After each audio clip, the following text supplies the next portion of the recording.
नमस्कार, मैं अभिनव मिश्रा अपने चैनल आई डिजायर पे आपका स्वागत करता हूं।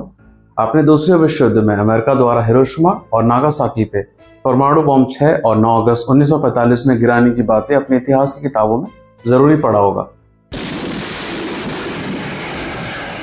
परंतु अगर मैं आपसे ये कहूं कि वो इतिहास के दिनों के बाद 79 साल बाद फिर से जापान में अमेरिका के बॉम्ब ब्लास्ट हुआ है, तब क्या मानेंगे?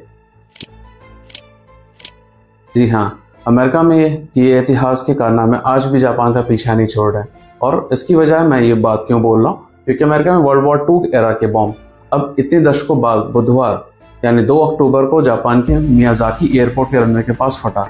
ये गनीमत की बात है कि उस वक्त कोई भी फ्लाइट या कोई भी इंसान उस रनवे के आसपास नहीं था, अदरवाइज ये नुकसान बड़ा हो सकता था। इस ब्लास्ट में बुधवार को जापान के इस एयरपोर्ट से तकरीबन 90 फ्लाइट कैंसिल करनी पड़ी थी। Japan ground self defence force की बॉम्ब डिस्पोजल टीम ने जांच के बाद ये कंफर्म किया कि ये बॉम्ब अमेरिकन वर्ल्ड वॉर 2 के वक्त का होगा, जिसको अमेरिकी जो वर्ल्ड वॉर 2 के कमाकाजे अटैक को रोकने के लिए गिराया होगा, जो उस वक्त नहीं फटे, बट इतने सालों बाद वो जमीन के नीचे दबे थे और परतों में कहीं दफन थे।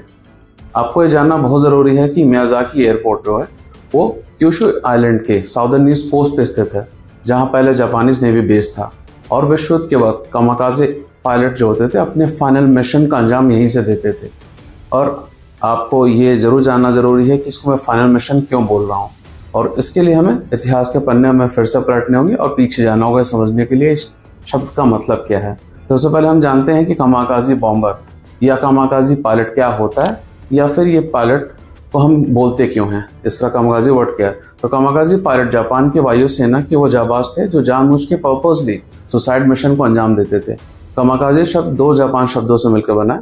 कामी मतलब दिव्य या भगवान, अकाजे यानी मतलब इनका है दिव्य हवाएं। ये कमाकाजे पायलट अपने फाइटर प्लेन में बॉम्ब बारूद भर दुश्मनों के जहाजों को टारगेट कर प्लेन क्रैश करते थे, ताकि अपनी दान देकर देश की सेवा कर सके और उनको बचा सके, मैक्सिमम नुकसान न कर सके। ये एक्चुअल में जापानी सेना की आखिरी कोशिश हुआ करती थी अलाइड सेना के नेवल वेसल्स को नुकसान पहुंचाने की।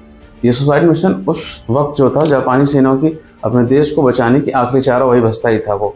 वैसे ये जानकर आपको बहुत हैरानी होगी कि अमेरिका का ये बिना फटे हुए जो बॉम्ब है वो पहली बार जापान में नहीं मिले हैं, जबकि जापान में आए दिन अमेरिकी बॉम्ब्स मिलते ही रहते हैं। 2023 फिस्कल ईयर की बात करें तो अकेले इसी साल में 37.5 टन के 2348 बॉम्ब जापान के ट्रांसपोर्ट मिनिस्ट्री को मिला था, जिसको सेल्फ डिफेंस फोर्सेस ने डिस्पोज किया, और ये आए दिन होता रहता है।